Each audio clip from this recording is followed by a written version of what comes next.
Olá, sejam todos bem-vindos à nossa sétima e penúltima aula. Este curso prático para quem quer escrever dissertação é de facto um curso muito objetivo, com pouca conversa, e acreditamos que se você chegou até aqui é porque você de facto está empenhado. Queremos agradecer por acompanhar-nos até aqui e vamos fazer votos de que com a aula de hoje você consiga ter o pacote completo, né? O pacote no sentido de bloco, né? Consiga ter um atacado de conhecimentos, de orientações para começar hoje mesmo a escrever o seu trabalho ou a corrigir, no caso de já ter começado.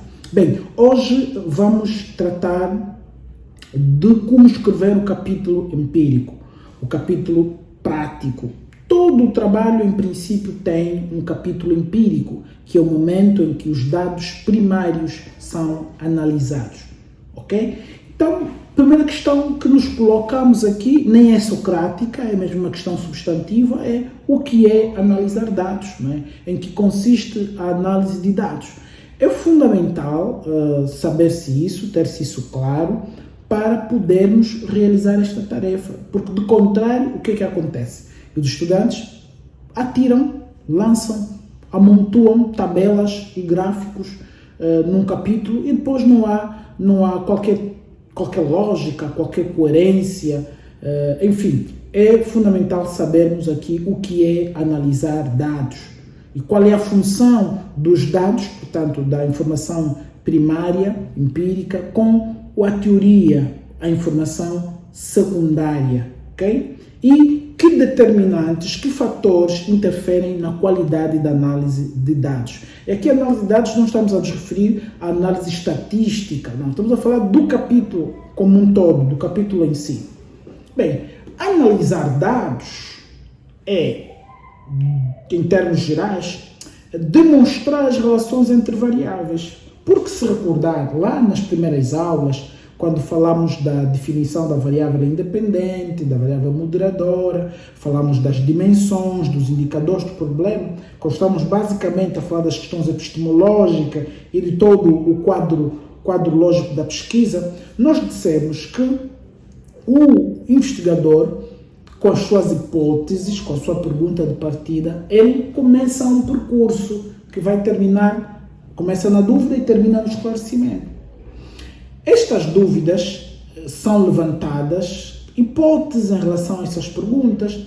É preciso, então, em sede da análise de dados, apresentarem-se as evidências, as provas da existência ou não de relações entre estas variáveis, entre a variável independente e a variável dependente. No caso corrente que vimos analisando neste nosso curso, o exemplo do abandono escolar, se a variável independente é a desestruturação familiar, portanto, vamos explicar o abandono escolar a partir da desestruturação familiar, a nossa análise de dados deve estar focada nestes aspectos, na demonstração da existência ou não de relações entre abandono escolar e estrutura familiar.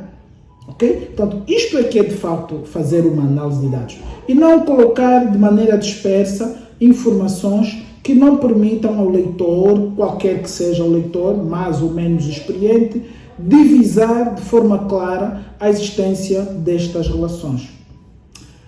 O resultado do texto das hipóteses deve ser ali apresentado, caso seja uma pesquisa de natureza quantitativa. É importante colocar o resultado do teste das hipóteses.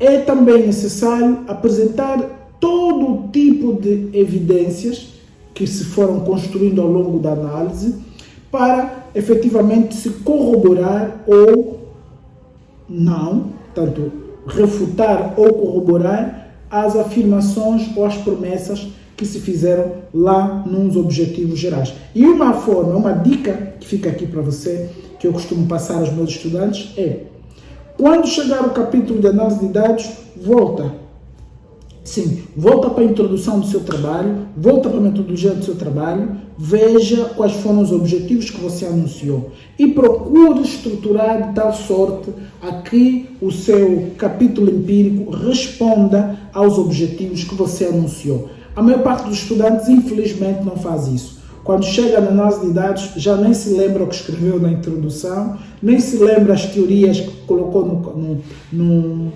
no capítulo teórico, e isto é muito mau porque isto prejudica a qualidade. É fundamental manter, assegurar a articulação entre o quadro teórico, entre o estado da arte, a revisão de literatura que você fez lá atrás, com os dados empíricos que você conseguiu aqui mais para frente quando fez o levantamento. E tentar explicar sempre no diálogo trás-frente e trás-frente. Vai, volta, vai, volta. Vai à teoria, veja o que os autores dizem sobre o abandono escolar, volta para os dados empíricos, veja o que a realidade brota, da realidade brotou e faz essa análise. Eu leio trabalhos, é engraçado, mesmo no mestrado, de estudantes que analisam eles os dados sozinhos, ou seja, não fazem aqui convocação de autores, não dizem, por exemplo, de acordo com o que verificamos no terreno, com os dados, isto está em linha com o que a teoria tal diz, não fazem nada disso. Isto é mau, é um mau serviço à ciência, e se você encontra uma mesa de júri assim muito forte, vai lhe perguntar, então, senhor doutor, para que serve esse calhamaço todo aqui anterior? Todas essas teorias que nos colocou aqui, se não para ajudar a ler aqui os dados empíricos. Portanto, isso tem que ver aqui com a função de ocularidade da teoria. A teoria serve para ler a realidade, só que ela não lê sozinha, não lê a olho nu, precisa ler através dos métodos. Portanto, ter clara essa ideia de que a teoria tem a função de ocularidade, para ler através do método da realidade, é fundamental para que você consiga escrever um bom capítulo empírico, sempre neste diálogo trás-frente. Já nos referimos aqui ao cumprimento das promessas.